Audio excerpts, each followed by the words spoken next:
أشهد أن لا إله إلا الله وحده لا شريك له وأشهد أن محمدا عبده ورسوله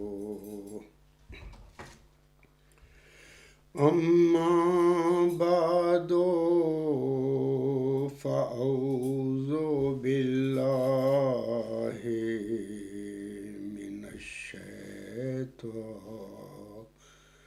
الرجيم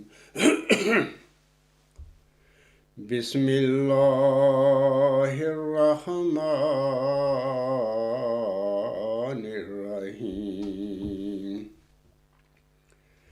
الحمد لله رب العالمين الرحمن الرحيم مالك يوم الدين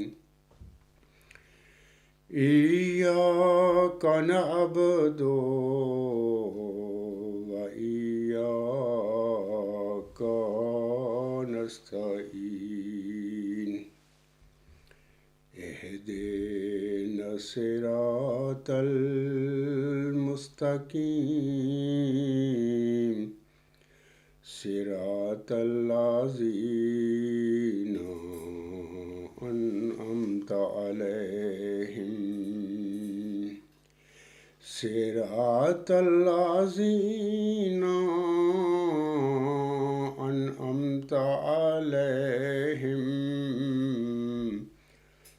غير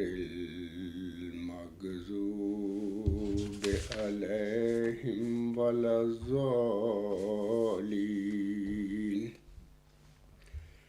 وقد مكروا مكرهم وعند الله مكرهم وإن كان مكرهم لتزول منه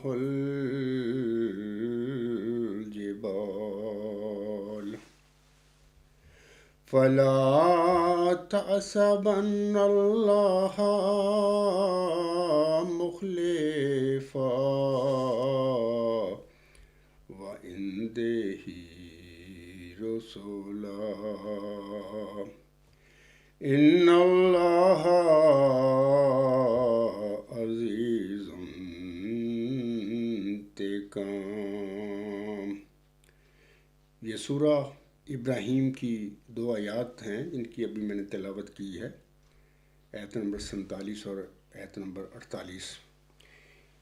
ان دونوں آیات کا ترجمہ اس طرح ہے کہ انہوں نے اپنی ساری ہی تدبیریں کر کے دیکھ لیں مگر اللہ نے ان کی ہر تدبیر کو ناکام بنا دیا، اگرچہ ان کی تدبیریں ایسی غضب کی تھیں کہ ان سے پہاڑ ٹل جاتے۔ پس تو اللہ کو اپنے رسولوں سے وعدہ خلافی کرنے والا ہرگز نہ سمجھ، یقیناً اللہ غالب اور سزا دینے والا ہے۔ سامعین کرام، ایک طویل عرصہ خاکسار اپنی نجی مصروفیات کی وجہ سے خطبات جمعہ ڈیلیور نہیں کر سکا، اور خاکسار کی ہدایت کے مطابق میرے ایک ساتھی عزیزم عبدالقدیر صاحب یہ خطبات جمعہ ڈیلیور کرتے رہے ہیں۔ تو خاکسار کا یہ خطبات جمعہ ڈیلیور کرنے کی وجوہات جو ہیں، جو ابھی میں نے بتایا ہے، کوئی نجی مصروفیات تھیں۔ ان میں سے ایک تو ڈیوائن تھیری میں نے مکمل کرنی تھی، وہ مکمل کرتا رہا تھا، تو اب تو وہ چھپ چکی ہے اور یوٹیوب میں بھی آ چکی ہے، الغلام.com پر بھی وہ موجود ہے، اور مخالفین بھی اور مواقفین بھی سب اس کو پڑھ بھی رہے ہیں۔ ظاہر ہے اپنا اپنا اس پر اپنا وہ تبصرہ بھی کریں گے۔ علاوہ اس کے اور کچھ میری تالیف و تصنیف کا معاملہ تھا جس کی وجہ سے میں ان کاموں میں مصروف رہا، اور عزیزم عبدالقدیر صاحب میرے ہدایت کے مطابق یہ خطبات جمعہ جو ہیں وہ ڈلیور کرتے رہے تھے۔ تو اللہ تعالیٰ سے میری دعا ہے کہ اللہ تعالیٰ مجھے صحت بھی اور تندرستی بھی بخشے، اور ارادہ ہے کہ میں اب مسلسل خطبات جمعہ خود ہی پڑھایا کروں، اور اگر کسی وقت مجھے کہیں کیل سے باہر جانا ضروری ہوا تو میں انشاءاللہ تعالیٰ اپنے کسی ساتھی کو کہہ دیا کروں گا، تو ایک آدھ خطبہ جو ہے جمعہ کا وہ پڑھا دیا کرے گا۔ اس کے بعد میں سامعین سے کہنا چاہتا ہوں کہ ہم سب بنی نوع انسان جو ہیں حضرت آدم علیہ السلام اور ان کی زوجہ حضرت اماں حوا جو ہیں ان کی ہم سب اولاد ہیں۔ اس لحاظ سے تو ہم میں تفریق نہیں ہونی چاہیے، اور ہم سب ایک دوسرے کے بہن بھائی ہیں ایک لحاظ سے، کیونکہ ایک ہی وجود کے ہم تخم ہیں، اس کی نسل ہیں۔ لیکن آگے جب اللہ تعالیٰ کسی بھی قوم میں اپنا رسول نازل فرماتا ہے تو اس کے بعد جنگ و جدل، لڑائی جھگڑا شروع ہو جاتا ہے۔ اس قوم میں کچھ اپنے دنیاوی عہدے بنا کر لوگ بیٹھ جاتے ہیں، یا اس قوم کے لوگ بیٹھ جاتے ہیں۔ تو جب اللہ کی طرف سے جو وہ بندہ معمور ہو کر آتا ہے تو وہ جو تعلیم دیتا ہے لوگوں کے آگے اللہ تعالیٰ سے ہدایت پا کر، تو لوگوں کو وہ پسند نہیں ہوتی، لوگ اس کو قبول کرنے کے لیے تیار نہیں ہوتے، اور قوم جو ہے اس مرسل کی مخالفت شروع کر دیتی ہے۔ اور یہ حضرت آدم علیہ السلام سے یہ معاملہ شروع ہو گیا تھا۔ اس کے دونوں بیٹے تھے، حابیل اور قابیل، ان کا بھی آپس میں جھگڑا ہو گیا، وہیں پر قتل و غارت شروع ہو گئی۔ ایک نے قربانی کے حوالے سے یہ واقعہ ملتا ہے قرآن کریم میں، تو ایک بھائی نے جس کی قربانی قبول نہیں ہوئی تھی تو اس نے دوسرے بھائی کو قتل کر دیا۔ تو میں کہہ رہا تھا کہ جب بھی اللہ تعالیٰ کا مرسل دنیا میں آتا ہے تو اس کے بعد اس کی قوم اس کی مخالفت پر کمر بستہ ہو جاتی ہے، اور اس کو لڑائی جھگڑا، اخراج مقاطعہ، دکھ تکالیف اس کو دینی شروع کر دیتی ہے۔ جبکہ وہ جو خدا تعالیٰ کی طرف سے معمور ہو کر انسان کھڑا ہوتا ہے، اس کی جو ساری تعلیم جو ہوتی ہے دلائل پر مبنی ہوتی ہے، لیکن وہ جو قوم کے لوگ ہوتے ہیں یا جماعت کے لوگ ہوتے ہیں وہ اپنی نفسوں کے مطابق عقائد گھڑ کر بیٹھے ہوئے ہوتے ہیں، اسی کے مطابق لوگوں کو چلا رہے ہوتے ہیں۔ تو اس لحاظ سے وہ جو آنے والا معمور ہوتا ہے اس کی مخالفت شدید پھر وہ قوم کے لوگ کرتے ہیں یا جماعت کے یا امت کے لوگ کرتے ہیں۔ اسی لیے اللہ تعالیٰ نے سورۃ یاسین میں فرمایا ہے کہ یا حسرتاً علی العباد ما یاتہم من رسول الا کانوا بہ یستہزئون، افسوس میرے بندوں پر جب بھی کوئی میرا مرسل دنیا میں مجھ سے ہدایت پا کر آیا، میں نے کھڑا کیا، تو اس کی قوم کے، اس کی جماعت کے لوگوں نے، اس کی امت کے لوگوں نے اس سے ٹھٹھا اور تمسخر کیا، یعنی اس کو سنجیدگی سے اس کی بات کوئی نہیں سنا گیا۔ تو یہ سلسلہ ہے بنی نوع انسان کا چلا آ رہا حضرت آدم علیہ السلام سے ہی اب تک، اور چلتا رہ گیا قیامت تک۔ لوگوں کی طرف سے رسول آتے رہیں گے اور وہ خدا سے ہدایت پا کر وہ تقسیم کریں گے، لوگوں تک پھیلائیں گے۔ لوگوں کو معمور من اللہ کی جو ہدایت ہے وہ اچھی نہیں لگتی، وہ ان کی نفسوں کے مطابق نہیں ہوتی، تو وہ مخالفت کرنی شروع کر دیتے ہیں۔ اور یہ جو نفس ہے، ہمیشہ یہ نفس انسان کو برائی کی طرف مائل کرتا ہے، نفس کی وجہ سے لڑائی جھگڑے پیدا ہوتے ہیں، اور پھر قومیں تباہ و برباد ہو جاتی ہیں اس نفس کے پیچھے لگ کر۔ تو اس وقت دنیا میں دیکھا جائے تو 3 بہت بڑے الہامی مذہب ہیں۔ مثال کے طور پر سب سے پہلے تو یہودیت آتی ہے۔ حضرت موسیٰ علیہ السلام نے بڑی جد و جہد کے ساتھ بنی اسرائیل کو فرعون سے رہا کروا کر وہ آئے تھے ادھر کنعان میں، وہ خود تو رستے میں ہی پھر فوت ہو گئے۔ تو وہ ان پر اللہ تعالیٰ نے توریت کتاب جو ہے وہ نازل فرمائی تھی. تو یہ پرانا مذہب ہے، سب سے الہامی مذہب ہے. تو اس کے بعد پھر عیسائیت آتی ہے. حضرت عیسیٰ علیہ السلام یروشلم میں اللہ تعالیٰ نے ان کو پیدا بھی فرمایا بن باپ، اور پھر معمور فرمایا. یہودیوں کو حضرت عیسیٰ علیہ السلام کی تعلیم اچھی نہ لگی اور اس کے مخالف ہو گیا، اس کے پیچھے پڑ گئے. بہرحال کوشش کی کہ اس کو صلیب دے دیں. تو اللہ تعالیٰ نے اپنی قدرت کاملہ کے ساتھ اپنے برگزیدہ نبی اور رسول یعنی حضرت مسیح عیسیٰ ابن مریم السلام کو یہودیوں کے شر سے، یہودیوں کی جو مخالفت سی، ان سے بچا کر اللہ تعالیٰ اس سے اپنی کسی محفوظ جگہ پر لے گیا. کہاں پر لے گیا؟ یہاں پر بھی مختلف نظریات ہیں. کچھ لوگ تو کہتے ہیں، یعنی عیسائی تو کہتے ہیں کہ اللہ نے اس کو زندہ اٹھا کر آسمان پر لے گیا. مسلمان کہتے ہیں یعنی صلیب تو دیا گیا، لیکن اللہ نے اس کو پھر کسی اور اس کی شکل دے کر کسی اور انسان کو وہ صلیب ہو گیا. تو مسیح عیسیٰ ابن مریم علیہ السلام کو اللہ تعالیٰ نے زندہ آسمان پر اٹھا لیا. جبکہ یہ عقائد جو ہیں مسلمانوں کو چاہیے، ان عقائد کی قرآن تصدیق نہیں کرتا بلکہ تکذیب کرتا ہے. عیسائی تو انجیل کے ماننے والے ہیں، تو ان کے عقیدے کے مطابق تو پر وہ آسمان پر بھی چلا گیا، اور وہ تو اتنے زیادہ پھر بھٹک گئے ہیں کہ اللہ تعالیٰ کا بیٹا بنا کر بیٹھ گیا حضرت مسیح عیسیٰ ابن مریم السلام کو، جبکہ وہ ایک انسان تھا، بشر تھا، ماں کے پیٹ سے پیدا ہوا.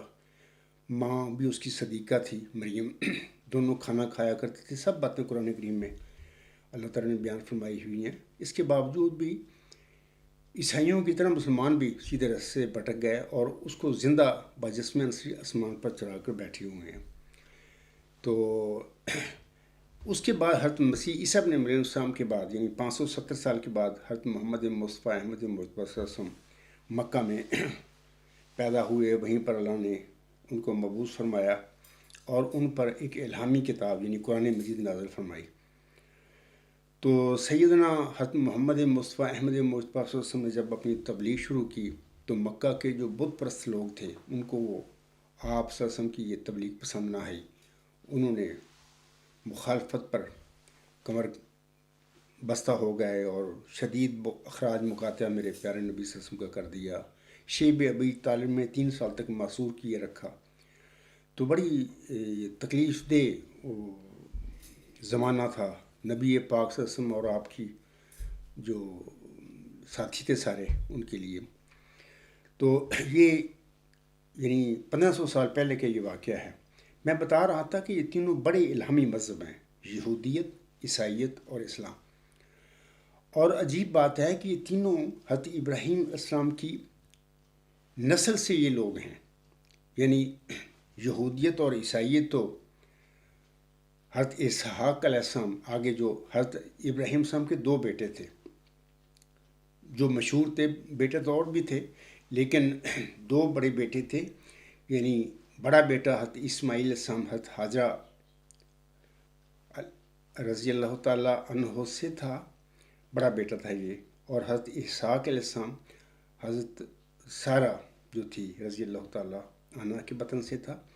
تو ان کا زیادہ ذکر ملتا ہے. تو آگے ایک اور بیوی بھی تھی ان کی، ان سے بھی کچھ اولاد تھی ان کی، بہر میں وہ اس کا ذکر نہیں یہاں پر کرتا. تو حضرت اسحاق علیہ السلام کی تخم سے آگے اولاد سے یہ جو 2 بڑے مذہب ہیں یہودیت اور عیسائیت یہ شروع ہوتے ہیں. لیکن حضرت اسماعیل علیہ السلام کی نسل سے آگے پھر حضرت محمد مصطفیٰ احمد مجتبیٰ صلی اللہ علیہ وسلم پیدا ہوئے. اللہ نے ان کو مبعوث فرمایا اور ایک الہامی کتاب، عظیم و شان الہامی کتاب قرآن کریم آپ پر نازل فرمائی. اور آپ علیہ السلام کو دین اسلام بطور شریعت کے دیا اور آپ نے لوگوں کے آگے رکھا اس زمانے میں. لیکن لوگوں کو مکہ کے لوگ بطور خاص بت پرست لوگ تھے، ان کو یہ اسلام جو ہے دین اسلام پسند نہ آیا. تو بڑا شدید مخالفت شروع ہو گئی. تو آسم نے پھر 10 سال 12 سال کے بعد پھر ہجرت کی، اللہ تعالیٰ کے حکم پر مدینہ تشریف لے گئے. تو اس کے بعد پھر جنگیں ہوتی رہیں مختلف اوقات میں، 3 بڑی جنگیں ہوئیں. اس کے بعد پھر فتح مکہ عاصم کی زندگی میں پھر ہو گیا. پورا عرب جو ہے وہ ہلکا بگوش اسلام ہو گیا. تو یہ یہودی تھے، عیسائی تھے، کافی تعداد میں یہ لوگ بھی مسلمان ہو گئے۔ تو میں کہہ رہا تھا کہ یہ تینوں جو الہامی مذہب ہیں آپس میں برسر پیکار ہیں عرصہ دراز سے۔ پہلے تو یہودی اور عیسائی لڑتے رہے اسلام سے پہلے، تو اسلام کے آنے کے بعد پھر یہ مسلمان، یہودی، عیسائی یہ سارے آپس میں گاہے بگاہے لڑتے رہتے چلے آ رہے ہیں، اور صلیبی جنگیں ہوئیں مسلمانوں اور عیسائیوں کے درمیان، ایک لمبا واقعہ ہے۔ تو میں نے شروع میں کہا تھا کہ نفس انسانوں کو گمراہ کرتا ہے، یہ جنگ و جدل کے لیے مائل کرتا ہے، اور پھر لڑائی جھگڑے شروع ہوتے ہیں، جبکہ اللہ تعالیٰ نے قرآن کی میں بیان فرمایا ہے کہ کسی انسان کا بھی ناجائز قتل جو ہے وہ ایسا ہی ہے جیسے کہ پوری انسانیت کا قتل کر دیا گیا ہے۔ اس لیے قتل اللہ کے نزدیک بہت برا فعل ہے، لیکن اس کے باوجود بھی چونکہ لوگ نفس کے ساتھ پیدا ہوئے ہیں اور وہ نفس کے پیچھے چل کر یہ لڑائی جھگڑا وہ کرتے رہتے ہیں۔ آج کل بھی اگر دیکھا جائے تو اس قسم کا ایک بڑا جھگڑا اور لڑائی شروع ہے دنیا میں، اور یہ سارا معاملہ مشرق وسطیٰ میں ہو رہا ہے اس وقت، جنگ و جدل کا۔ تو وہاں پر دو ملک ہیں، مثال کے طور پر فلسطین ہے ایک ملک، اور دوسرا فلسطین میں ہی ایک اسرائیل کا ملک ہے۔ تو میں کچھ باتیں مشرق وسطیٰ کے جھگڑے کے حوالے سے بتانے سے پہلے، یا اپنے خیالات جو ہیں اس مشرق وسطیٰ کا جو اس وقت کرائسس ہے اس کے حوالے سے اپنے خیالات بیان کرنے سے پہلے میں چاہتا ہوں کہ میں محسن جنگ عظیم اول جو ہے اس کے متعلق آپ لوگوں کو بتانا چاہتا ہوں کہ وہ بڑی جنگ تھی، اس میں بنی نوع انسان کا قتل بہت زیادہ ہوا۔ تو یہ جنگ جو ہے، پہلی جنگ عظیم جو ہے 28 جولائی 1914 کو شروع ہوئی تھی، اور اس کا خاتمہ 11 جولائی 1918 کو ہوا، یعنی کہ 4 سال یہ جنگ جاری رہی، اور یہ جنگ یورپ میں ہی شروع ہوئی، یورپ میں ہی ختم ہوئی، اور یورپ میں ہی لڑی گئی۔ تو ہم یہ نہیں کہہ سکتے کہ یہ جنگ ایشیا میں یا آسٹریلیا میں یا افریقہ میں لڑے گی، یورپ میں ہی یہ لڑی گئی۔ اور اس جنگ میں 20 ملین یعنی 2 کروڑ لوگ جو تھے، ان میں سے یعنی 20 ملین یعنی 2 کروڑ لوگ مارے گئے، اور 1 ملین کے قریب لوگ زخمی ہوئے، جیسا کہ تاریخ میں ملتا ہے، ہمیں اعداد و شمار جب ہم دیکھتے ہیں۔ یہ ایک بڑی خونی جنگ تھی، بڑا خون خرابہ ہوا، یہ پہلا عظیم خون خرابہ تھا جو بنی نوع انسان میں ہوا، اور جس میں انسان آپس میں لڑ پڑے اور تباہی آئی دنیا میں۔ اس کے بعد کچھ وقت آرام رہا، سکون رہا، لیکن پھر 1939 میں دوسری جنگ عظیم کا ہو گیا آغاز، اور یہ دوسری جنگ عظیم جو ہے یہ بھی 1 ستمبر 1939 کو شروع ہوئی، اور اس کا خاتمہ بھی 2 ستمبر 1945 کو ہوا، اور یہ دوسری جنگ عظیم بھی یورپ میں ہی شروع ہوئی، یورپ میں ہی اس کا خاتمہ بھی ہوا، لڑی گئی، اس کا مرکز بھی یورپ ہی تھا، اور اس کا خاتمہ جو ہے بڑی تباہ کن ہتھیار کے استعمال کے ساتھ ہوا، یعنی جاپان پر امریکہ جو اتحادی قوتیں تھیں، تو جاپان پر اس نے پھر 2 ایٹم بم گرائے، اور ایک تباہ کن ہتھیار ہے ایٹم بم جو ہے، اس کے ساتھ پھر لاکھوں جاپانی مارے گئے، اور اس کے بعد پھر اس خون ریز جنگ کا اختتام ہوا۔ دوسری جنگ عظیم میں 75 ملین یعنی 7.5 کروڑ لوگ مارے گئے تھے، اور ایک بڑی وسیع تعداد ہے 1945 میں ان لوگوں کی، بہت زیادہ خون خرابہ تھا۔ جیسے کہ ابھی میں نے کہا ہے کہ اس جنگ کا بھی، ایک خونی جنگ کا بھی آغاز یورپ میں ہی ہوا تھا، یورپ ہی اس جنگ کا مرکز تھا۔ بہرحال تو اس کا پھر 1945 میں خاتمہ ہوا۔ میں سامعین کو بتانا چاہتا ہوں یہ دونوں جنگ عظیم جو لڑی گئی ہیں، ان میں جو تباہی ہوئی ہے اس کا ذکر کرنے کے بعد میں لوگوں کو بتانا چاہتا ہوں کہ دوسری جنگ عظیم میں برطانیہ بھی اتحادی جو قوتیں تھیں جرمنی اور اٹلی کے خلاف یا جاپان کے خلاف جو لڑ رہی تھیں، ان میں برطانیہ بھی ایک ملک تھا جو لڑ رہا تھا۔ اس وقت برطانیہ جو تھی ایک بہت وسیع مملکت تھی، جس کا پوری دنیا پر کنٹرول تھا، دنیا پر حکومت تھی. لیکن جنگ عظیم کی تباہ کاریاں اتنی تھی کہ برطانیہ اس کی وجہ سے کمزور ہوا، اور اس نے پھر بر صغیر کے لوگوں کو پھر کہا کہ جنگ کے اختتام کے بعد میں بر صغیر کے لوگوں کو آزاد کر دوں گا، اور یہ وعدہ کر لیا. اور یہ جنگ سے پہلے ہی بر صغیر میں آزادی کی تحریکیں شروع تھیں. دو بڑی جماعتیں آزادی کے لیے لڑ رہی تھیں، یعنی کہ برطانیہ کے خلاف ہی. ایک کانگریس تھی جو کہ خود انگریزوں نے ہی قائم کی تھی، اور دوسری مسلم لیگ تھی جس کا قیام غالباً 1905 میں بنگال ڈھاکہ میں ہوا تھا. تو یہ دونوں جماعتیں جو تھیں، ایک مسلمانوں کی جماعت تھی اور ایک میں زیادہ تر اکثریت جو تھی ہندوؤں کی تھی، کانگریس. تو یہ بھی آزادی کے لیے لڑتے آ رہے تھے. تو بہرحال دوسری جنگ عظیم کے دوران ہی، جیسے کہ ابھی میں نے کہا ہے، کہ برطانیہ نے وعدہ کر لیا بر صغیر کے لوگوں کے ساتھ کہ جنگ کے بعد برطانیہ بر صغیر کے لوگوں کو آزاد کر دے گا. اور چونکہ وہاں پر دو قسم کے تحریکیں تھیں، مثلا ایک مسلمانوں کی مسلم لیگ تھی اور ہندوؤں کی کانگریس تھی، تو ان کے آپس میں بھی لڑائی جھگڑے تھے، مسلمانوں اور ہندوؤں کے آپس میں. تو مسلم لیگ کا ڈیمانڈ یہ تھی کہ ہم اپنا الگ ایک ملک بنائیں گے بر صغیر میں، ہم ہندوؤں کے ساتھ نہیں رہیں گے. لیکن ہندوؤں کی خواہش تھی کہ ہم اکٹھے رہیں. اور انگریزوں سے پہلے اس ہندوستان پر 500-600 سال پہلے مسلمانوں کی حکومت رہی تھی. لیکن مسلمان ڈرتے تھے کہ اگر ہم برطانیہ چلا گیا یہاں سے آزاد کر کے، تو ہندوستان میں ہندو ہم پر زیادتی کریں گے، کیونکہ وہ اکثریت میں تھے. آج بھی ہم دیکھیں کہ 15-20 کروڑ تعداد ہے مسلمانوں کی وہاں پر، اور ہندوؤں کی تعداد بہت زیادہ ہے. اور آج بھی ہم دیکھتے ہیں کہ ہندوستان میں مسلمان جو ہیں بڑے قسم پرسی کی حالت میں زندگی گزار رہے ہیں، ان پر ظلم ہوتا ہے.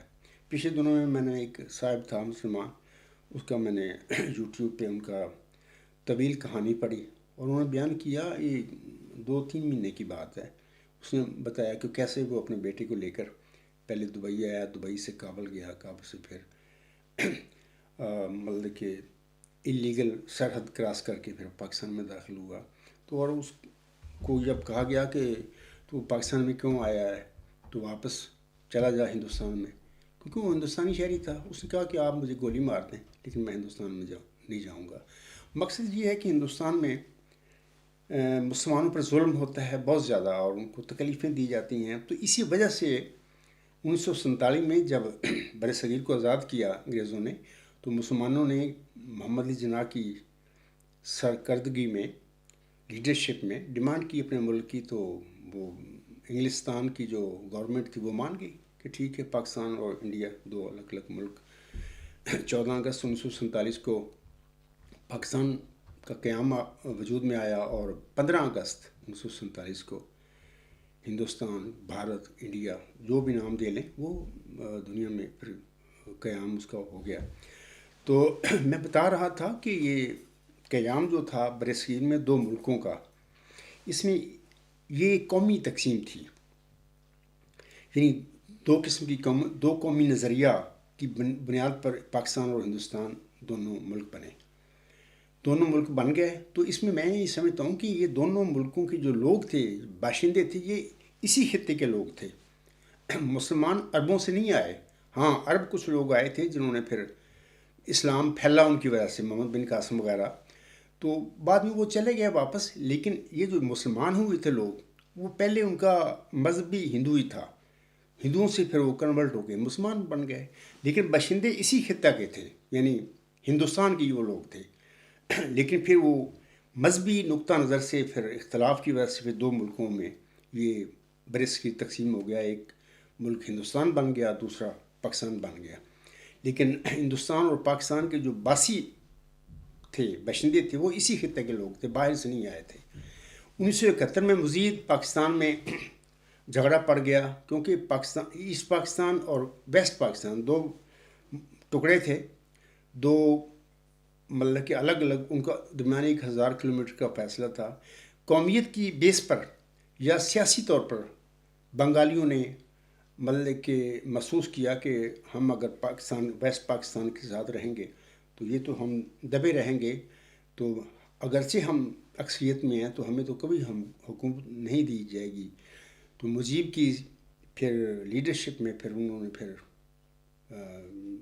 1971 میں جب الیکشن ہوا تو ان کی زیادہ اکثریت تھی، تو لیکن پھر پاکستان میں زیادہ جاگیردار ملا ٹائپ لوگ ہیں، تو وہ اور فوج کا بھی جو رول ہے وہ پاکستانی زیادہ تھے اس وقت فوج میں، تو لہٰذا انہوں نے شیخ مجیب کو یہ بہرحال ایک سیاسی غلطی تھی پاکستانیوں کی کہ انہوں نے ویسٹ پاکستانیوں کی میں کہہ رہا ہوں کہ انہوں نے اکثریت جو تھی شیخ مجیب کی ان کو انہوں نے اقتدار منتقل نہ کیا، یہ غلطی تھی۔ بہرحال کرنا چاہیے تھا۔ جمہوریت کی بنیاد ہی یہ ہے کہ حکومت جو ہے جو اکثریت میں آئے اور زیادہ ووٹ لے وہ حکومت کرے، لیکن بہرحال یہ غلطی تھی۔ بہرحال اس کے نتیجے میں پھر مشرقی پاکستان بنگلہ دیش بن گیا اور ویسٹ پاکستان جو تھا وہ پاکستان کی ریاست میں بدل گیا۔ تو یہ دو ملک بنے، لیکن میں اس حوالے سے بھی یہ کہنا چاہتا ہوں کہ یہ دونوں ملک جو بنے، ان دونوں ملکوں کے باشندے بھی اسی خطے کے لوگ تھے، باہر سے نہیں آئے تھے، یعنی کہ افریقہ سے نہیں آئے تھے یا آسٹریلیا سے نہیں آئے تھے یا یورپ سے نہیں گئے تھے، ادھر ہی تھے۔ ایسٹ بنگال جو تھا وہ بھی ادھر ہی بر صغیر کا ایک حصہ تھا، اور باقی پنجاب، سندھ، بلوچستان اور خیبر پختونخوا وغیرہ سارے علاقے بھی یہ ادھر ہی بر صغیر کے علاقے تھے، اور دو ملک بن گئے۔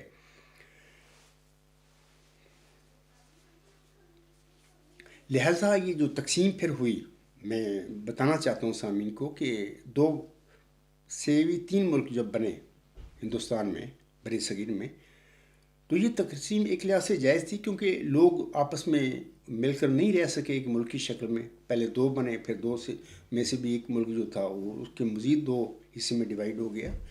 تو اگرچہ وہ تقسیم ہوئے لیکن یہ تقسیم جائز تھی، کیونکہ وہ اسی خطے کے لوگ تھے جو تقسیم ہوئے تھے۔ دوسری جنگ عظیم کے بعد سامعین کرام میں بتاتا ہوں آپ لوگوں کو اب کہ برطانیہ نے اسرائیلیوں سے یا یہودیوں سے وعدہ کیا تھا 1917 میں کہ ہم آپ کو فلسطین میں ایک ریاست قائم کر کے دیں گے، اور 14 مئی 1948 کو فلسطین میں اسرائیل کی ریاست پھر قائم کر دی گئی، اس اپنے وعدہ کے مطابق جو برطانیہ نے کیا تھا۔ تو اس کے بعد پھر برطانیہ نے یہ سارے جو اسرائیلی لوگ تھے، یعنی اسرائیل کی اولاد ہی ہیں یہ، مطلب کہ حضرت یعقوب علیہ السلام کا دوسرا نام اسرائیل تھا، تو اس کے 12 بیٹے تھے، اور پھر ہم یہ بھی جانتے ہیں کہ حضرت اسرائیل علیہ السلام کے 10 بڑے جو بیٹے تھے انہوں نے اپنے بھائی یوسف کو کنویں میں پھینک کر پر زیادتی ظلم کیا، پھر یوسف علیہ السلام کو بعد میں اللہ نے مدد اس کی اور اس کو اقتدار دیا، عزت دی۔ تو بقیہ جو دوسرا بقیہ 10 بھائی تھے وہ قحط کا شکار ہو کر غریب اور مسکین بن گئے۔ تو ایک لمبی کہانی ہے، قرآن کریم میں سورہ یوسف میں اس کا تفصیلی ذکر ملتا ہے۔ تو میں کہہ رہا تھا کہ برطانیہ نے جب 14 مئی 1948 میں فلسطین میں اسرائیل کی ریاست قائم کی، تو برطانیہ نے یہ سارے اسرائیلی یا یہودی یہ لوگ تھے، یہ سارے باہر سے یعنی یورپ سے، افریقہ، ایشیا سے لا کر ادھر بسائے تھے۔ یہ لوگ اس خطہ کے نہیں تھے اس وقت 1948 میں، اور جب یہ آباد ہوئے تھے تو اس وقت ان کی تعداد 20% کے قریب تھی۔ اسرائیلی یا یہودیوں کی تعداد فلسطین میں 20% کے قریب تھی، میں اندازاً بتا رہا ہوں، اور 80% رقبہ جو تھا فلسطین کا وہ فلسطینی جو عرب تھے ان کے پاس تھا۔ تو آج ہم جب دیکھتے ہیں نقشہ تو ہم دیکھتے ہیں کہ اتنی لڑائیاں ہوتی رہی ہیں، اور 70-75 سال میں اب الٹ معاملہ ہو گیا ہے کہ 80% فلسطین کا رقبہ اسرائیل کی حکومت کے پاس ہے، اور 20% فلسطینی جو عرب ہیں ان کے پاس ہے، یعنی الٹ ہو گیا۔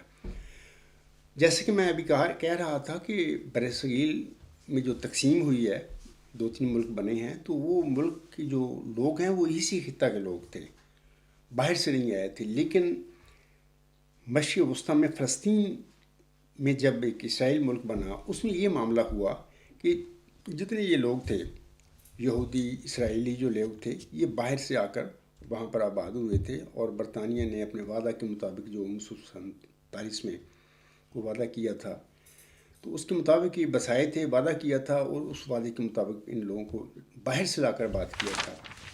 تو میں بتانا چاہتا ہوں کہ جہاں تک حضرت داؤد علیہ السلام اور حضرت سلیمان علیہ السلام کی حکومتوں کا تعلق ہے، کیونکہ اکثر یہودی یہ کہتے ہیں کہ جناب ہمارے یہاں پر ہزاروں سال سے پہلے ہم تھے، ہمارے داؤد علیہ السلام کی حکومت تھی، سلیمان علیہ السلام کی حکومت وسیع حکومت تھی، وہاں پر یہ ہمارا علاقہ ہے۔ تو اس حوالے سے میں بتانا چاہتا ہوں لوگوں کو، بلکہ لوگوں کو بہت سارے پتہ بھی ہے اس تاریخ کا، کہ حضرت داؤد علیہ السلام اور حضرت سلیمان کی حکومتوں کا جو جہاں تک تعلق ہے تو ان کا دور ہزاروں سال پرانا ہے۔ ہزاروں سال پہلے اسرائیلیوں یا یہودیوں کو فلسطین سے رومی بادشاہوں نے نکالا تھا، یعنی مسلمانوں یا عربوں نے نہیں، ہزاروں سال پہلے یہودیوں کو یا اسرائیلیوں کو فلسطین سے نکالا تھا، بلکہ رومی بادشاہوں نے نکالا تھا۔ 70 عیسوی میں جو یروشلم میں لڑائی ہوئی تھی، اس کے حوالے سے یوسف ظفر صاحب کی بڑی مشہور ایک کتاب ہے یہودیت، اس کا عنوان ہے، تو اس کے حوالے سے میں چاہتا ہوں کہ چند الفاظ آپ لوگوں کو پڑھ کر سناؤں۔ وہ لکھتے ہیں یوسف ظفر صاحب، ان کی کتاب جو ہے اس کا نام ہے یہودیت، اور اس کے صفحہ 117 پر یہ الفاظ جو اب میں پڑھوں گا یہ ملتے ہیں ہمیں۔ یوسف ظفر صاحب لکھتے ہیں، یہ محاصرہ 5 مہینے جاری رہا۔ اس دوران 1,16,000 یہود صرف بھوک کے غلبے کی وجہ سے موت کا شکار ہوئے۔ قحط سے تنگ آ کر یہود سونے کے سکے نگل کر یروشلم سے باہر نکلنے کی کوشش کرتے تو انہیں شامی اور رومی پکڑ کر مار ڈالتے اور ان کے پیٹوں سے سکے برآمد کر لیتے۔ 5 مہینوں کے بعد رومیوں نے آدھا شہر فتح کر لیا، ہیکل کو نظر آتش کر دیا۔ ہیکل کو نظر آتش رومیوں نے کیا تھا، کبھی بھی مسلمانوں نے نہیں کیا، نہ عربوں نے کیا۔ ہیکل کو نظر آتش کر دیا۔ یہودی بڑی بے جگری سے لڑے، لیکن رومیوں نے کسی کو نہ بخشا، جو ان کے ہتھے چڑھا مارا گیا۔ 97,000 غلام بنا کر روم میں بھوکے شیروں کے آگے ڈالے گئے۔ یہ الفاظ میں پڑھ رہا ہوں، حوالہ پڑھ رہا ہوں یوسف ظفر صاحب کی کتاب کا، جس کا نام ہے یہودیت، اس کے صفحہ 117 پر یہ الفاظ ملتے ہیں۔ آپ لکھتے ہیں کہ 97,000 غلام بنا کر روم میں بھوکے شیروں کے آگے ڈالے گئے اور اہل روم کی تفریح کا شکار ہوئے۔ یہودی تخمینے کے مطابق مارے جانے والوں کی تعداد 11,97,000 تھی، جبکہ رومی اندازے کی روح سے 6 لاکھ یہود اس موقع پر مارے گئے۔ تو میں یہ کہہ دیتا ہوں، دیکھو کوئی بھی مذہب ہے کسی انسان کا، مسلمان ہے، یہودی ہے، عیسائی ہے، بہرحال وہ انسان ہے، کسی انسان کو بھی مارنا، جیسا کہ ابھی میں نے کہا ہے کہ قرآن کریم میں ایک انسان کے قتل کو پوری انسانیت کا قتل فرمایا گیا ہے۔ تو ہر انسان کا جینے کا حق ہے۔ یہ جو میں نے حوالہ پڑھا ہے اس وقت، اتنے یہودی مارے گئے تو یہ بھی ایک ظلم تھا نا، لیکن یہ ظلم جو تھا مسلمانوں یا عربوں کا نہیں تھا، یہ رومیوں کا تھا، جو ادھر سے یورپ سے جا کے لڑائیاں کرتے وہاں پر انہوں نے غلبہ پایا اور حکومتیں قائم کی، تو انہوں نے ظلم کیا یہودیوں پر، ان کے ہیکل کو بھی نظر آتش کر دیا اور وہاں سے یروشلم سے ان کو بھگا دیا۔ تو پھر بہت بڑی تعداد کے یورپ میں آباد ہو گئے، مختلف ممالک میں، کچھ امریکہ کی طرف چلے گئے، کچھ آسٹریلیا، کچھ افریقہ میں جا کر آباد ہو گئے۔ تو یہ واقعہ ہوا 2000 سال پہلے کی باتیں ہیں، 70 عیسوی کی میں بات کر رہا ہوں۔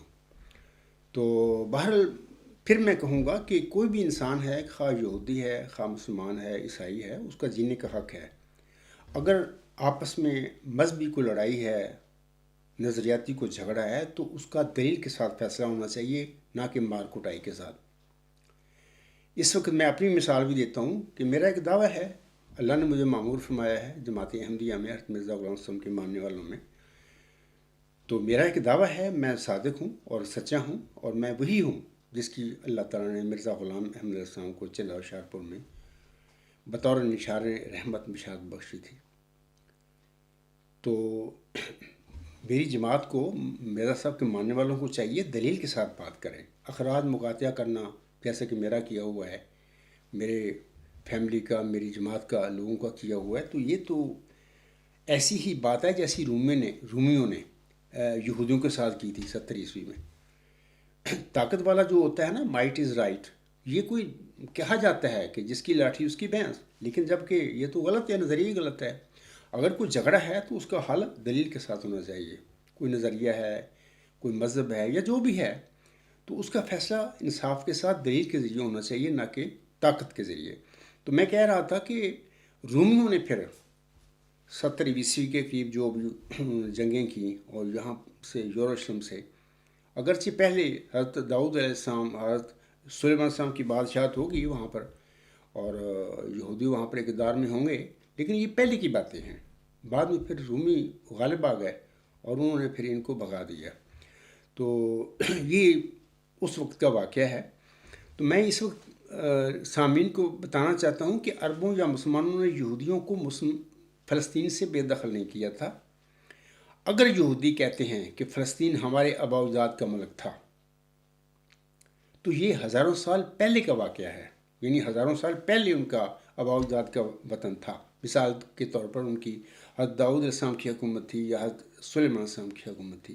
وہ ہمارے بھی بڑے برگزیدہ نبی ہیں، مسلمانوں کے بھی. تو وہ ٹھیک ہے، ہزاروں سال پہلے کی باتیں ہیں.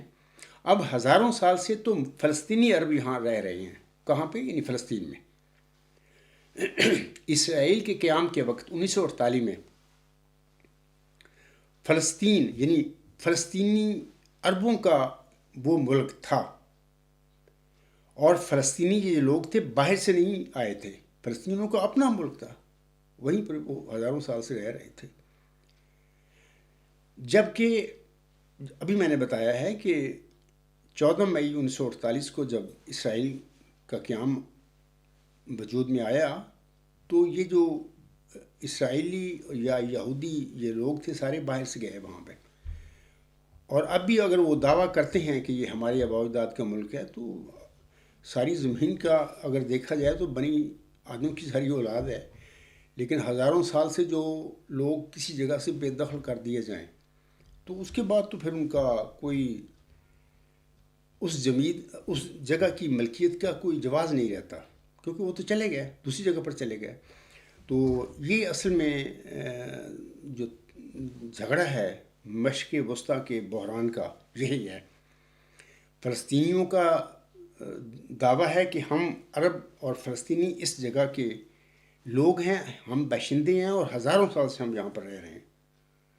لیکن یہودی کہہ رہے ہیں کہ یہ ہمارے آباء و اجداد کا یہ ملک ہے، یہ جگہ ہے، جبکہ ہزاروں سال پہلے کی یہ باتیں ہیں.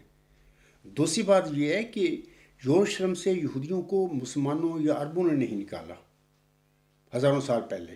یہ رومیوں نے، بخت نصر نے اور لوگ تھے جنہوں نے ان کو یروشلم پر، فلسطین پر قبضہ کر کے پھر یہاں سے ان لوگوں کو یعنی اسرائیلیوں کو یا یہودیوں کو نکالا تھا. مسلمانوں یا عربوں نے نکالا تھا. یہ ایک بات ہے. جیسے کہ میں نے ابھی سامنے کرام، جیسے کہ ابھی میں نے کہا ہے کہ کسی بھی انسان کا قتل جائز نہیں ہے. حماس نے اگر حملہ میں پہل کی ہے، یہ جو ابھی مشرق وسطیٰ کا جو پرابلم ہے یا کرائسس ہے، حماس نے اگر حملہ میں پہل کی ہے اور اسرائیلیوں کو قتل کیا ہے، تو یہ درست نہیں ہے. میں سمجھتا ہوں کہ یہ زیادتی ہے. حماس کو نہیں یہ کام کرنا چاہیے تھا، بلکہ انہوں نے پہلے زیادتی کی ہے. اب اسرائیل نے جواب میں قریباً 9,000 سے زیادہ فلسطینی بچوں، عورتوں اور مردوں کو قتل کر دیا ہے، ہلاک کر دیا ہے. تو یہ اس سے بھی زیادہ بڑا جرم ہے. مثال کے طور پر میں اپنے اسلام کا جو تعلیم ہے وہ بتاتا ہوں. قرآن کریم میں فرمایا اللہ نے، اگر کوئی قتل ہوتا ہے تو اس کے جواب میں جو مقتول ہے اس کے ورثاء کا بھی حق ہے کہ وہ بھی خون کا بدلہ خون کے ساتھ لیں گے، وہ بھی قتل کر دیں. تو یہ نہیں ہے کہ زید اگر ایک بکر کو مارتا ہے تو بکر کے ورثاء اٹھ کے زید کے سارے خاندان کو قتل کر دیں. یا اس کی پوری نسل کو ختم کر دیں، یہ تو زیادتی ہے۔ قرآن یا اسلام کا یہ موقف نہیں ہے ایسا۔ ویسے بھی اگر مذہب کو چھوڑ کر عام انسانی نقطہ نظر سے بھی بات کی جائے یا دیکھا جائے تو یہ بھی ظلم ہے، زیادتی ہے کہ ایک انسان کا اگر قتل ہو گیا ہے تو دوسرے کا جو قتل ہوا ہے اس کے ورثاء کو حق ہے کہ وہ بھی اس کے ایک قتل کر دیں، اور یہ انصاف ہے۔ یہ نہیں انصاف ہے کہ اگر حماس نے حملہ کیا، یہ حملہ کرنا پہلے یہ زیادتی ہے۔ میں سمجھتا ہوں کہ نہیں ہونا چاہیے تھا۔ اگر یہ ہو گیا تھا تو انہیں کچھ اسرائیلی یا یہودی لوگ ہلاک کر دیے، غالباً میرے خیال میں کوئی 1000 کے قریب میں سنتا ہوں آتا ہے تاریخ میں یا میڈیا میں۔ تو اسرائیل کا پھر حکومت کا 9000 بچوں کو، عورتوں کو، مردوں کو ہسپتالوں پر بھی بمباری کرنا، ان کو تباہ کر دینا، یہ بھی ایک بہت بڑا ظلم ہے انسانیت پر۔ تو ان کو نہیں یہ کرنا چاہیے تھا۔ اگر حماس نے یہ زیادتی کیا، ظلم کیا، تو اس کا مطلب یہ نہیں ہے کہ اس زیادتی کے بدلہ میں پھر تم ہر بے گناہ بے قصور جو شخص ہے اس کو، یا بچہ ہے یا عورت ہے یا مرد، اس کو قتل کرتے پھرو۔ بہرحال میں اللہ تعالیٰ سے دعا گو ہوں کہ اللہ تعالیٰ اپنی قدرت کاملہ کے ساتھ مشرق وسطیٰ میں جو بحران ہے اس وقت جنگی، اس کو اللہ تعالیٰ اس فتنہ و فساد کو ختم کر دے، کیونکہ اللہ تعالیٰ تو قدرت رکھتا ہے۔ بندے اگر بعض وقت کمزور بھی ہوتے ہیں، وہ کسی فتنہ اور فساد کو ختم نہیں کر سکتے، لیکن اللہ تعالیٰ تو ہمارا مالک ہے، وہ تو طاقتیں رکھتا ہے، اس سے ہی ہم دعا کر سکتے ہیں۔ اور میں تو کرتا ہوں کہ اللہ اس فتنہ و فساد کو ختم کر دے اور لوگوں کو امن، سکون اور سلامتی بخش دے۔ سامعین کرام، جنگ و جدل کے حوالہ سے خاکسار امام آخر الزماں حضرت مرزا غلام احمد علیہ السلام کی ایک پیشوی پڑھ کر اپنے اس خطبہ کا اختتام کرتا ہے۔ آپ علیہ السلام یعنی حضرت مرزا غلام السلام فرماتے ہیں، یہ جو میں حوالہ پڑھوں گا، الفاظ پڑھوں گا، یہ تذکرۃ المادی حصہ دوم جدید ایڈیشن صفحہ 274 پر یہ الفاظ ہیں، اور تذکرہ میں جو اس وقت قادیانی جماعت نے شائع کیا ہوا ہے اس کے 679 صفحہ پر یہ الفاظ ملتے ہیں۔ صاحبزادہ پیر سراج الحق صاحب کے حوالہ سے یاد رکھیں کہ خود وہ پیر تھے، اس کے اپنے ہزاروں مرید تھے۔ جب ان کو اللہ نے ہدایت دی تو وہ نہ صرف خود ہدایت پائے بلکہ اس کے سارے جو مرید تھے وہ سارے بھی ہدایت پا کر مرزا غلام السلام کی غلامی میں جماعت احمدیہ مرزا غلام السلام کی جماعت میں داخل ہو گئے۔ یہ جو حوالہ اس طرح ہے کہ صاحبزادہ پیر سراج الحق صاحب لکھتے ہیں کہ ایک دفعہ حضرت مسیح موعود علیہ السلام نے فرمایا،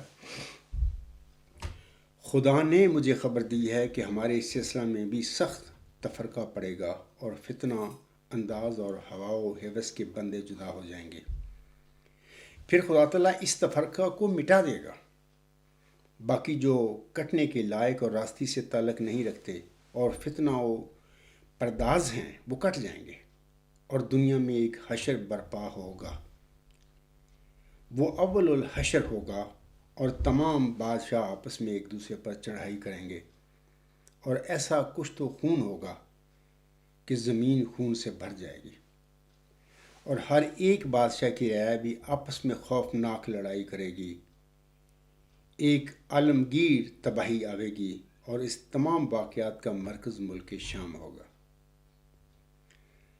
آگے حضور فرماتے ہیں، صاحبزادہ صاحب، اس وقت میرا لڑکا موعود ہوگا، خدا نے اس کے ساتھ ان حالات کو مقدر کر رکھا ہے، ان واقعات کے بعد ہمارے سلسلہ کو ترقی ہوگی اور سلاطین ہمارے سلسلہ میں داخل ہوں گے، تم اس موعود کو پہچان لینا۔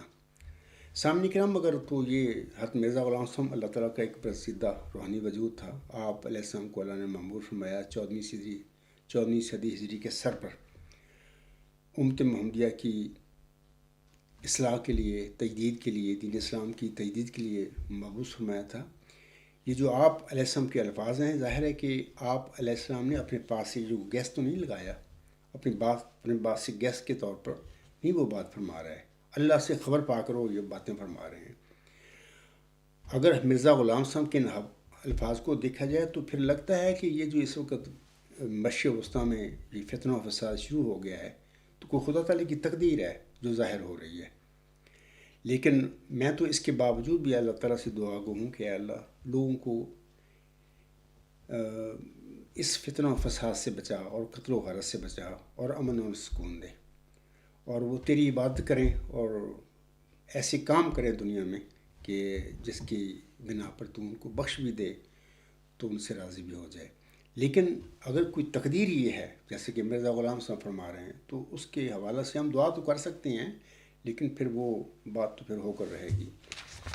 میں ایک دو باتیں اور بتا دینا چاہتا ہوں پیر سراج الحق کے حوالہ سے کہ تاریخ احمدیت جلد 8 صفحہ 273 پر آپ سامعین وہاں پر ان کے متعلق تفصیل جان سکتے ہیں. پیر سراج الحق صاحب نعمانی کے متعلق ان کی وفات 3 جنوری 1935 کو ہوئی تھی قادیان میں. اس وقت پاکستان تو بنا نہیں تھا، اور جب یہ فوت ہوئی ہیں تو ان کی عمر جو ہے لکھا گیا ہے کہ قریباً 80 سال کے قریب تھی. اور یہ بھی یاد رکھیں کہ جیسا کہ مرزا غلام صاحب نے فرمایا ہے کہ صاحب زادہ صاحب اس وقت میرا لڑکا معود ہوگا، خدا نے اس کے ساتھ ان حالات کو مقدر کر رکھا ہے. ان واقعات کے بعد ہمارے سلسلہ کو ترقی ہوگی اور سلاطین ہمارے سلسلہ میں داخل ہوں گے، تم اس موت کو پہچان لینا. تو جیسا کہ میں نے ابھی عرض کیا ہے کہ 1935 میں یہ پیر سراج الحق صاحب تو فوت ہو گئے تھے. اس وقت تو مرزا بشیر الدین محمود احمد نے اپنا دعویٰ مجھ سے موت بھی نہیں کیا تھا. ہاں اس وقت وہ تیاری کر رہے تھے کہ انہوں نے کرنا تھا، کیونکہ ان کے بیانات جو ہیں 1914 سے 1944 تک 30 سال کا جو ہم دیکھتے ہیں بیانات، تو 1935 میں ایسے بیان ملتے ہیں کہ وہ ابھی دعویٰ نہیں انہوں نے کیا تھا مجھ سے موت ہونے کا یا موت لڑکا ہونے کا، ابھی وہ تیاری کر رہے تھے، لوگوں کے ذہن بنا رہے تھے. بہرحال 3 جنوری 1935 کو صاحبزادہ پیر سراج الحق صاحب تو فوت ہو گئے. تو اس وقت تو کسی کا دعویٰ ہی نہ تھا، پہچاننا پیر صاحب نے کس کو تھا. دوسری بات یہ بھی یاد رکھیں کہ سامعین کرام مرزا بشیر الدین محمود احمد کے دعویٰ کے وقت یعنی 1944 میں یا آپ کی زندگی میں، مرزا بشیر الدین محمود احمد کی زندگی میں کوئی ایسا حشر برپا نہیں ہوا تھا جس کا مرکز شام ہوتا. یہ میں اپنے احمدی قادیانی جو بہن بھائی اور بزرگ ہیں ان سے میں کہتا ہوں کہ مرزا بشیر الدین محمود احمد کے دعویٰ کے وقت یا ان کی زندگی میں، اور 1965 میں فوت ہوئی ہیں، کوئی ایسا دنیا میں حشر برپا نہیں ہوا تھا جس کا مرکز شام ہوتا. جیسے کہ ابھی میں نے کہا ہے کہ پہلی اور دوسری جنگ عظیم جو دونوں عظیم جنگیں تھیں، یہ دونوں عظیم جنگیں یورپ میں لڑی گئی تھیں، یا ہم کہہ سکتے ہیں کہ ان دونوں جنگوں کا مرکز یورپ تھا، نہ کہ ایشیا یا ملک شام. تو بہرحال اللہ تعالیٰ سے دعا کرتا ہوں میں کہ اللہ تعالیٰ بنی انسان کو اس فتنہ و فساد جو مشرق وسطیٰ میں شروع ہو گیا ہے، اس کی تباہیوں سے بھی بنی نوع انسان کو اللہ تعالیٰ بچائے. لیکن اگر اللہ تعالیٰ کی کوئی تقدیر ظاہر ہو رہی ہے تو اس کے مطابق بھی اللہ تعالیٰ اپنے نیک پرسیدہ بندے جو ہیں، جو کس مذہب میں بھی ہیں، وہ یہودیت میں ہیں، عیسائیت میں ہیں یا مسلمانوں میں ہیں، اللہ ان کو بچائے. اور جو شریر لوگ ہیں، دجالی صفت کے جو لوگ ہوتے ہیں یا ظالم جو لوگ ہوتے ہیں، جو لوگوں کی زندگیوں کو اجیرن بنا دیتے ہیں، اخراج مقاطع کرتے ہیں، جبر کرتے ہیں. دیکھیں نا، ابھی میں نے حوالے پڑھا ہے کہ میں نے کہ یہودیوں پر بھی بڑا ظلم کیا رومیوں نے، تو وہ بھی اس کو مظلوم تھے بیچارے. تو مقصد اب میں کہتا ہوں کہ اللہ سے دعا ہے کہ اللہ تعالیٰ جو پرامن تیرے بندے ہیں، نیک ہیں، وہ جس مذہب میں ہی ہیں، اللہ تو ان کی حفاظت فرما. یہ جو مشرق وسطیٰ کا جو بحران ہے تو اس میں ان کی حفاظت فرما. اور یہ جو شریر ٹائپ لوگ ہیں، وہ خواہ کس مذہب میں بھی ہیں، یہودیت میں ہیں، عیسائیت میں ہیں یا مسلمانوں میں، اللہ ان کو تباہ و برباد کر دے. اور اس قسم کے شرور سے دنیا کو پاک کر کے جو اللہ تعالیٰ کے برگزیدہ اچھے بندے ہیں ان کو امن نصیب کر دے. اور اللہ تعالیٰ بہر یہی دعا میں بھی کرتا ہوں، آپ سب بھی یہی دعا کریں کہ اے اللہ کہ شریر ٹائپ لوگ جو لوگ ہیں، ظالم لوگ ہیں، ان سے اپنے اچھے بندے جو ہیں، پرامن بندے ہیں، ان کو بچا، ان کا حفاظت کے سامان پیدا فرما تو بہر امید ہے کہ اللہ تعالیٰ ایسا ہی کرے گا۔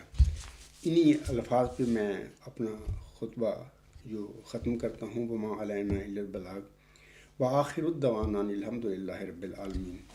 فالحمد للہ اولم و آخرم و ظاہرم و باطنن ہو و مولانا نعم المولا و نعم النصیر و نعم الوکیل۔